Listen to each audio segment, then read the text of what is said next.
Okay, no thinking, just talking. What's the one thing you wish you knew before starting the honours year? That we got our own desk and you need a diary. You actually need to be able to hold yourself accountable, productivity, checklist. That's probably one thing that I wish I knew earlier on so I could keep myself in check.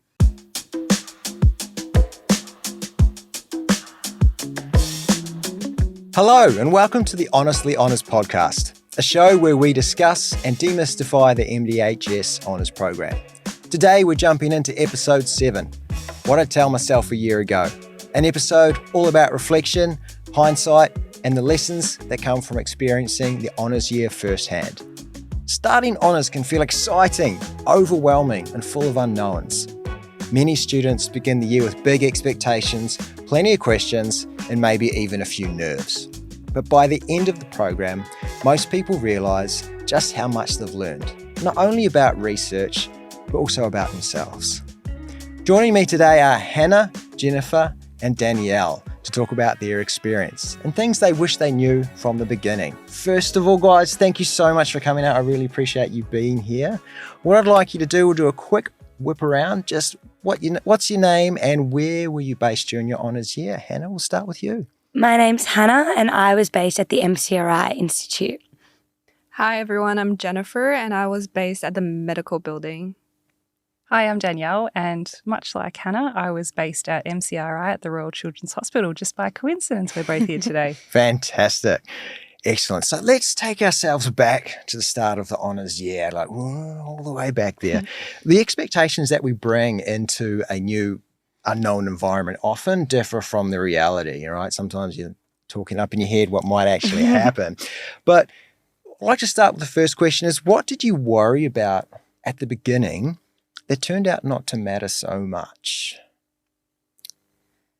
I think I was worried, I knew I was going into a big team and a big department. So I was kind of worried about feeling a bit overlooked or I guess the bottom of the food chain, but really feeling that and I wouldn't feel like I had a place to say or ask for help. I guess you never know who you're meeting going into these new environments. But that turned out to be completely not true, and I definitely built that up in my head. But it ended up being, an amazing team and I felt very included. But I guess going into that, you never know who you're going to meet or what the experience is going to be. I was working with surgeons and you hear some bad things sometimes about people in placement. And I guess, I was lucky it turned out not to be true. But I think it was definitely intimidating going into, a space with a lot of professionals and a lot of people. Yeah, absolutely. I absolutely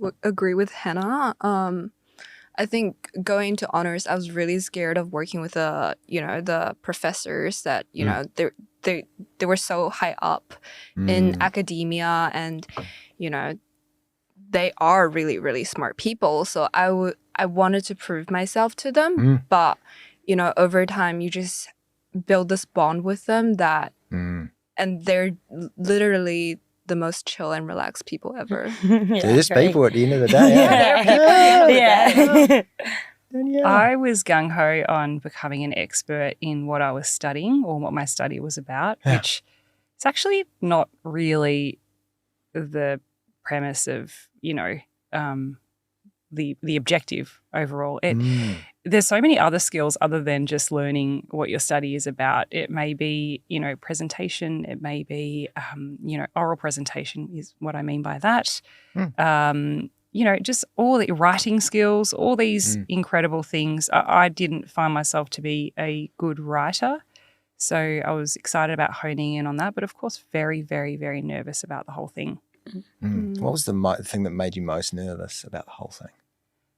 I guess I kind of said you're in a whole new environment. It's uncharted waters. You don't know where it's going to lead you. So if you're doing an accounting degree, chances are if you pass, you're going to become an accountant. Or if you're doing a law degree, it will just open you up to so many opportunities within the law practice or business. Honours, where does that lead you to? So this is the sort of question that keep coming into your head over and over again throughout the year. And it can be quite confronting, and it can be quite scary. So it's dealing with that mental load as well. So there's just all these different components that really make you feel a bit uneasy. It's a different kind of mental load, isn't it? I mean, you've all survived a bachelor's degree to get into honours, but how do you approach that mental load or sort of, exercising that mental muscle, Hannah? I think I went in because obviously the bachelor's, like you said, it's like very different. It's lectures, a bit more sporadic. I went in very much treating this like a 9-to-5 job. Like I treated it as if I was going into a workplace where I was going to show my best self every single day. I was going to do the tasks that I was given. And so I think that really helped just like structure it mentally in my head. Like I gave myself this time of each day, Monday to Friday, to get as much as I can and be as productive as I can. And I think consistently doing that throughout the year really helped in just like spacing all the stresses out across the whole year rather than it being like peaks and pits and all that. So I think that really helped me. That's clever. Sorry, I really want to dive into that, something you said there, best self. Often we're looking at, we a little bit, wanted to be the top. I think everyone's guilty of wanting to go in and just, smash sixes for the whole over, so to speak. What does best self mean to you? Well, I think I never worked like a 9-to-5 officey job, and I was, very much in that like office department of the children. So I went in, I made sure I was like presented myself in a way that, if people were meeting me for the first time, they would, like not say, oh, she looks disheveled in her trackies or something. Maybe not that they would think that, but I just wanted to feel confident when I was meeting someone, and I made sure I was, keeping myself healthy, keeping myself well. I was organised. I had like my everything, like my diary all organised, ready to take notes in meetings. I think in uni you can kind of drop off on that because it's very much more self-motivated in, say, lectures or something. If you forget to charge your laptop, you can leave. But made sure that everything was kind of where I needed it to be so that when I was meeting new people, doing new things, experiencing new opportunities, I could do them with peace of mind, knowing I had all the resources there and I was ready to go. Kind of like the foundation is really, let's go build this house. Yeah, and I really think I tried to really work on that in the honours year. I think I really tried to be disciplined in that. And I think that was just so helpful, like always having a pen. If someone needs a pen, I've got one. Like just being that person that was like always on top of it. And then I think that my supervisors also saw kind of that as well. And Hannah's already got that down, I'm sure. Kind of like then they have the expectation of, oh, Hannah's organised. Like even if I maybe wasn't that day, they still think it because I've created that reputation at the start. So I think that helped as well, just like decreasing the stress as well, because I knew like everything was in its place. I don't think I appreciated how important that organisation was before the honours year.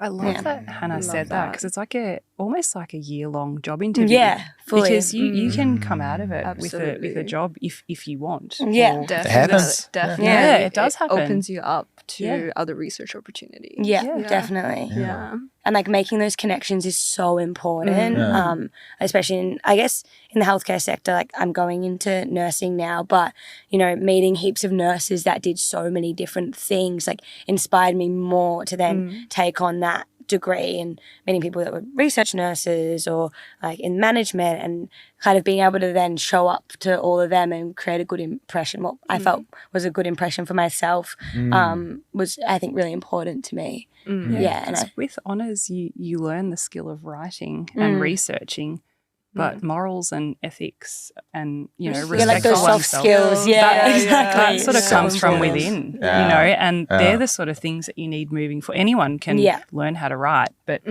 you to actually take yourself seriously and build the connections and build that professionalism is just.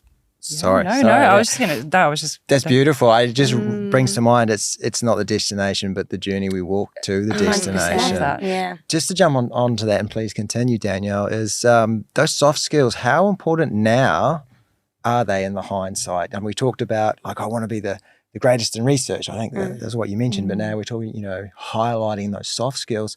How important are they to you now at the other end of honours? Oh, soft skills are the most important element in most professional settings, whether it be university or, school or a job or honours or motherhood or whatever it is. Soft skills are just such a profound way to be able to get your point across in a respectful manner and really try and influence, because if we're in an honours year, generally most of us want to pay it forward, right? Because it's medical research, right? Yep. So we do have it. So it's like an innate element that we have within. You want to propel communities forward. You want to advance medicine, and you do that through medical research. So you need to be able to exercise your soft skills and bring them to patient families and bring them to your supervisor and let your lab partner know that you're having a terrible day and, you really don't understand this statistical program and, and being okay with the vulnerability. It's just so important because you almost feel, did you guys feel a little bit exposed in the honours year? Like you just feel like you're just this. Yeah, I guess like all eyes are on you, and even though there's like no expectations, there's lots of expectations and you don't know what those expectations are. Expectations. Yeah, absolutely.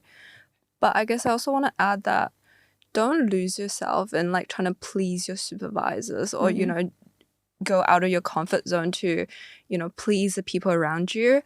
I think for me, the best advice I got when I was, miserable and lost, unsure what to do during honours was just to be yourself. It does happen. There are days you don't know what you're doing. It does happen. You don't know what you're doing. And I just remember, being so anxious with my peers and being like, oh, I just don't know if I'm doing it right. I don't know if I'm writing this email right. I don't know if I'm communicating to my supervisors right. But at the end of the day, be yourself, show up as your best self. And, if say your supervisors are the right ones for you, they will see you and, things will work out for you eventually. I agree. Yeah. Well, I've been around the sun a few more times than you guys, and I can say life just continues to go that way. Exactly. You often sit there going, what am I doing? Am I doing this right? Yeah. That kind of thing. How important is that communication or reaching out, that vulnerability? I think we all, it feels like a leap. But I think from my experience, when you leap first, everyone leaps with you. Yeah. Tell me if it's different, but how do you kind of make that first leap of, oh, wow, this guy's like super famous and they know stuff and wow. Like, how do you make the leap? I think like asking for help was like, it's a very scary thing. I can remember I was sitting in my first research meeting and I had so many questions, but I was like, no, can't say them right now. Like, there's too many people around. I'll wait till like there's only one person that I can feel comfortable. But then I think when you do ask for help and people are like, oh, that's a good question. Like, I'm glad you thought of that. Like, you're often not the only person thinking it. It just feels like you might be because like you think everyone knows so much and they're this wealth of knowledge and you're just, I don't know, a little ant or something. But no, I think like often I found that the more I asked for help, the more people like acknowledged that they were either thinking the same or they hadn't thought of that or they were just really willing to help in general because they understand that I'm a researcher, I'm a junior researcher, and they're often just happy to help. So I think the more I learnt that, the more I then got the confidence to ask it in the research meeting. And, like I felt like that really, really helped me. And then also just help you become closer to your supervisors or the people around you because they could tell that you cared about the project as well and you were really trying to get the best out of it and you were clarifying and you were making sure that you understood and they understood and everyone was on the same page. So it's so important, but it's also so scary at the start. Like, it was scary, but yeah, it's a good skill you learn. I think your supervisors definitely want you to ask questions to clarify things earlier on than later on when you don't know what you're doing and you sort of just delay the progress of everything. But a really good way to showcase your, I guess, professionalism is to try to research about things beforehand, come in meetings prepared and ask questions where you're really not sure about or where you see you know, there are two ways of doing the same thing, and you're just not sure which way to go about it. And you know, that's a really good way to get close to your supervisors. For me, my two supervisors, one was very busy in surgery, and the other one, you know, it used to suit her lifestyle to work at home quite a bit. So there was a lot of alone time. And as a result, I felt as though I had to keep myself in check. So I'd write updates to my supervisor, my primary supervisor, every couple of days, and I would let her know what I was doing, how I was doing it, what was due that week, because Uni Melb throw a lot of coursework at you, which actually some of it's directly proportional with your study, and then others may not. So, for example, they want you to do all this wet lab protocol. I didn't see an animal in my research, you know, unless you call children animals, which I don't. So yeah, I get there are times at home. Yes, it does look like a zoo, generally dinner time. But yeah, I was just going to say, keeping myself in check and also being on the front foot of communication is paramount, because you're showing that skill of proactiveness. You're showing to your supervisor that you care, and you're keeping yourself in check. And it does the times where you lose yourself. You're like, what am I supposed to do? I'm not sure where I'm at. What am I? And then you just really go back on your emails and you bring it back to the most simple form possible. Yeah. I mean, the communication is always super important, and setting up that expectation of communication, setting up that rhythm of check-in, and that, you know, reaching out. Jennifer, to tag on to what you say, you know, I've been in that situation too. It's like, oh man, if I ask this, it kind of looks like I'm dumb. But if you can come in and you do your best research, and you're like, well, I think A, B, and C is kind of leading to D. Is that what's happening here? Like, if you can show you've tried to figure out as best as you can, and that's where you got, that's awesome. But if you can't picture that because it's quite far ahead, or you're nervous, that's why supervisors are supervisors. Yeah, exactly. But also, it's a creative exchange of ideas, Ryan. So, and like, even though, like Hannah touched on it before, we feel like we're walking into the year as juveniles, and you know, look, that might be true on paper, but we might look at the project in a different way to the supervisor and the PhD students. They have a different perspective. You have a different walk on life. So never underestimate that. I was going to say discount, but that sounds so much better. And they love that different point of view as well. And so that's why we have classrooms. And that's why they hire you, because they want someone else to look at it that's not them, right? So just shift the mindset, creative exchange of ideas. Because at the end of the day, you're trying to find out something that no one knows. Yes, that's exactly. Yes, true. Very good point. We'd be learning that in the class. Interesting. Do you think that's an unexpected learning you took about the honours year? Like, actually, this is a creative kind of thing. Yeah, I think so. Absolutely. Yeah, definitely. Is there anything else that sort of came out during the year? It's like, oh, and again, in reflection, wow, I didn't realise that I was gonna grow in that area, but wow, I've made strides. I remember, do you guys remember getting your first piece of work back from your supervisor? I'd never seen so much red pen in my life. I just fully rewrote everything. I was like, thanks. Should I actually be here? Like, surely there are better honest students than I.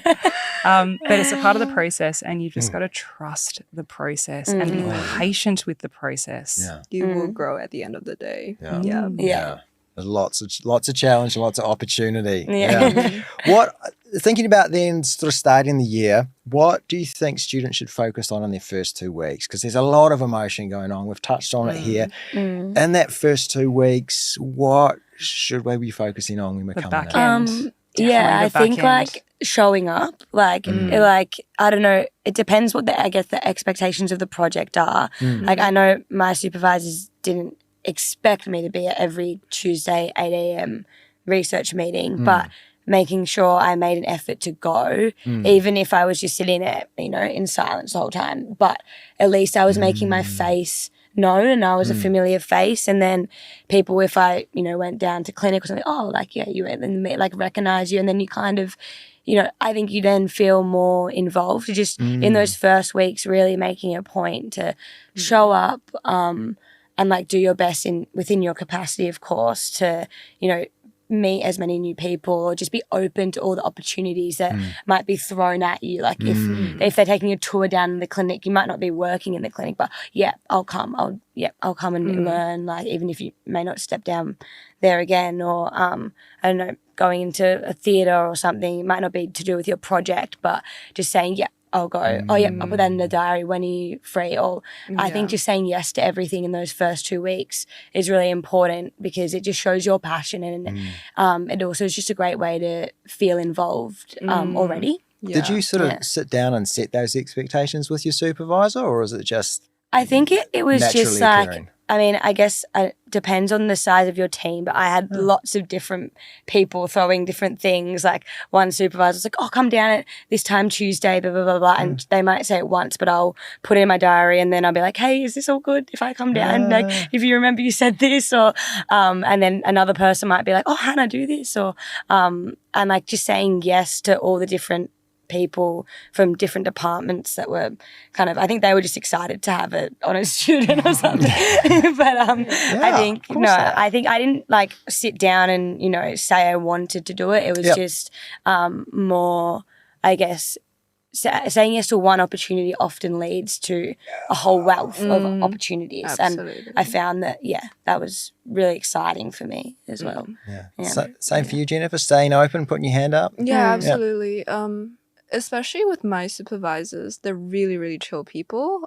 So they wouldn't force you to do anything, and they wouldn't, you know, they don't expect you to be at every meetings or every seminars, but just showing up and show your faces, tell them that you're passionate about what you're doing with them. It's just it's a positive, you bring a positive vibe to the department. That's so crucial. I'm going to go pragmatic and just say I was focusing more on getting my diary sorted, because they throw a lot of seminars at you, and they're at different times. So one might be, you might have 3 1 week, 3 lectures or classes 1 week, and then the next week you'll have none, and then the next week you might have one at a weird time. So making sure that everything was documented in the diary. You know, a large proportion of honours students have jobs as well, which is a tough balance. But basically trying to be organised. What program am I going to use when I rock up to this, you know, seminar, or how am I going to attend? For one of our prerequisites at MCRI was attending 40 seminars that the hospital had to offer. So at what point was I going to do that? How was I going to tick off that obstacle? So really honing in on your organisation skills really sets you up for a year of success and you know, on the front foot. Success and opportunity. That's fantastic. Yeah. As we're going through the year, you know, those unknowns, those challenges, we're putting our hand up, we're going out and doing things and learning, you know. I think we mentioned before, we're having a chat, Hannah, you ended up in theatre as well, on a stall overlooking some magical operations and things. Was there a point where you felt like, hey, I'm doing this? And when was that point? That's a good question. I think for me, it was the point where, you know, my supervisors were so busy with their teaching work that, you know, I was sort of the primary person for the project, and we're just looking at the data. The data doesn't make sense. And I went back to my desk, had to think about it for like a week or something, went back to them and went like, hey, I think we did something wrong. Let's look at it differently. And both of them were like, wow, that's, yeah, you're absolutely right. Let's reanalyze the data from a different perspective. Interesting. And sort of being, you know, them listening to me and them hearing, you know, my logic was just a really, really profound moment that made me feel like, wow, I'm actually doing this. And I see a big thread there of that vulnerability to ask that question and say, hey, something doesn't look right. And that almost like that core nervousness is actually tied to that moment. Would you agree? Yeah, I was actually at a similar moment where I was like, mine was a lot of data collection on RedCap, and I felt like there was just on one part like a missing link that kept coming up in my, medical records or my research, but it wasn't in what I was collecting. And then being like, hey, I think we should add this. And then being like, yeah, that's like a great idea. We should add that. Yeah. And especially if that's going to, they will also the data the best. If that's what you think is best for the data, then we should add it. So then them putting that trust in me felt like a bit of a turning point. Yeah. And then I also think another part was at the start you're very nervous, or at least I am, to go in every day. And I think I remember a day where I was just getting ready. I was not nervous, and I was I'm actually feeling excited, or I was excited, but I wasn't anxious to walk in and say hi to everyone and feel like I didn't know anyone and feel like a little person in a big group. So I think there was a day I was getting ready and I was I'm not nervous anymore. That's great. I built that up. Was that midway, halfway? Yeah, it was probably a couple months in, maybe 3 months in, and I just was getting ready like normal, and I was they're sick. I'm not nervous. I feel like I'm a part of this team now and not just, an unfamiliar face. So I think those two moments definitely. Excellent. Love that. Danielle, how about you? So in about a few months into the study, I was sitting in a surgical research meeting with 2 specialised nurses, PhD student, surgeon, primary supervisor, and they were preparing for the 58th Paediatric Surgeons Conference that was taking place in Melbourne.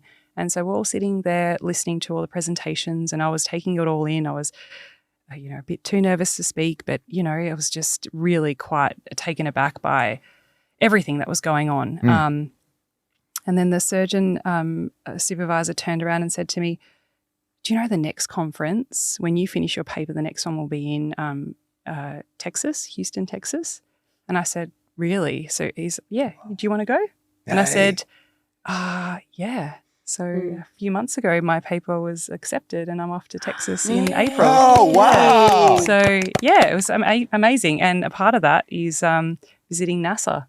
Wow. Oh, my God. Yeah. So who would have, if you had told me. I'm sensing a road trip for season 2. So if you had told me all these amazing things, Uni Melb can't write these things down. Every team has so many different I think it's opportunities. Definitely you write your own path. That is so uniquely yours. Yeah. Yeah. So if I missed the deadline or didn't submit my abstract, because no one's breathing down your neck in honours, you are treated, like Hannah said, 9 to 5. You've got to, steer the ship and paddle the boat, and you make these opportunities happen for yourself. That's so true. Even if you don't know it at the time, you're ripple effect. I'm being so diligent and everything.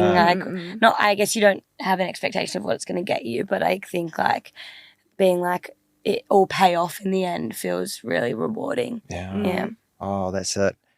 It's that's one of my favourite quotes is, the way is not difficult for those who have no preference. That's pretty cool. All right, I've got a real quick question for you. We'll go a little bit of a quick fire question, then we'll jump into our mailbag. So what's one thing that helped you maintain balance outside of honours? So a non-honours thing, maybe it's a morning routine or running, walking a dog. I was about to say running. Oh, good one. I trained for a marathon in my honours year.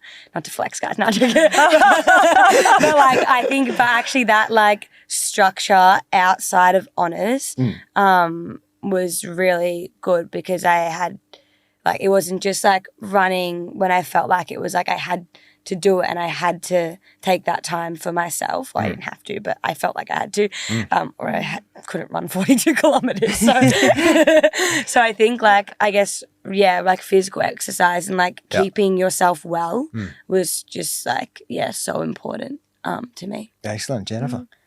For me, it was talking to friends and family, just having that external support, and just having people outside of academia that you could go to, and they're really outside of everything, and so they help you to put things into perspective, and they help to pull you out of things. You're so deep into your research where you can't see anything other than your research, but then there's the people that they're like, oh, let's bake something, let's make something, that sort of just helps you to get yourself perspective.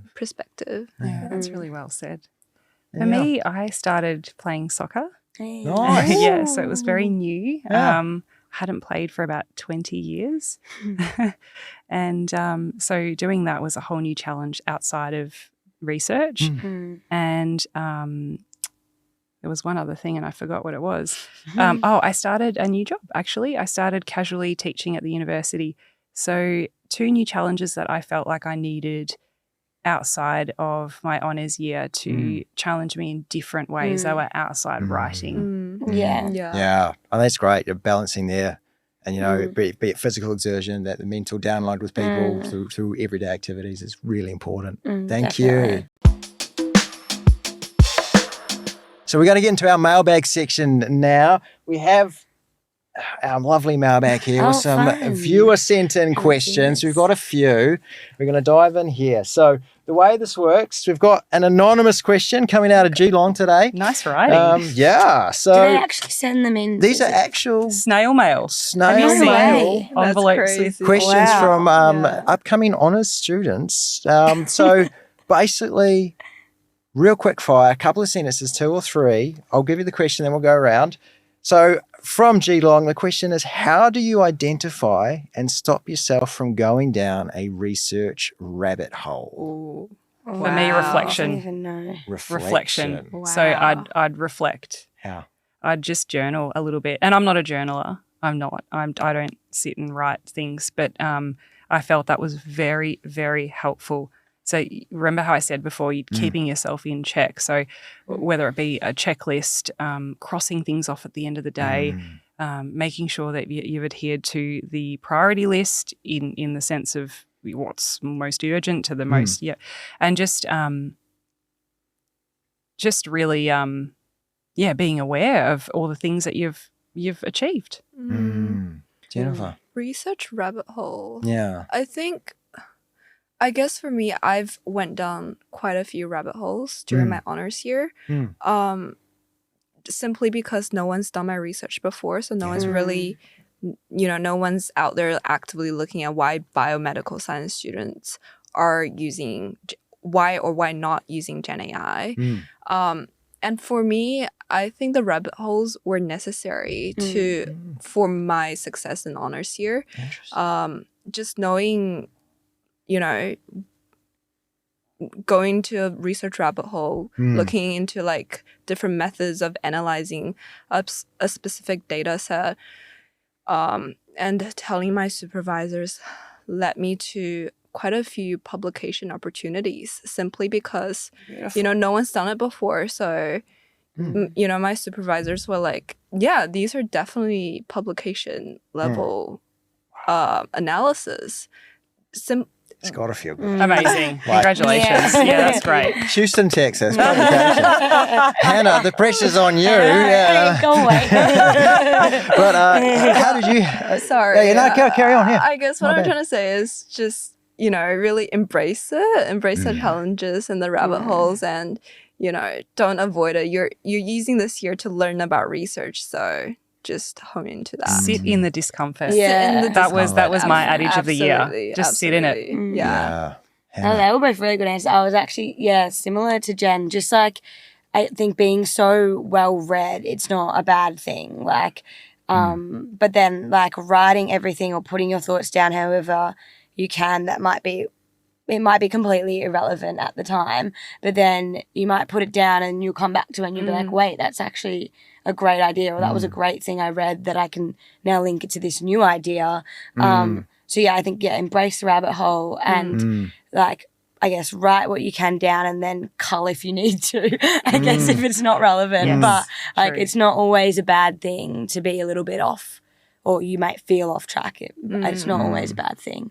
Yeah. Oh, beautiful. Thank you so much. So if I was trying to sum up what the key themes for today, I'm kind of hearing that lean into that ick, lean into the discomfort, be open, put your hand up, and supervisors know what it's like and where you're coming from, and they are ready for it and they want to hear it. Yeah. And sometimes what you might think is a silly or oddball question might be a catalyst for something really amazing. So be open and get into it. That'll wrap it up for today's, but please join us next time where we're going to dive into the student and supervisor relationship. Join us for the next episode, and thank you everyone today. Thank you. Thanks for having us.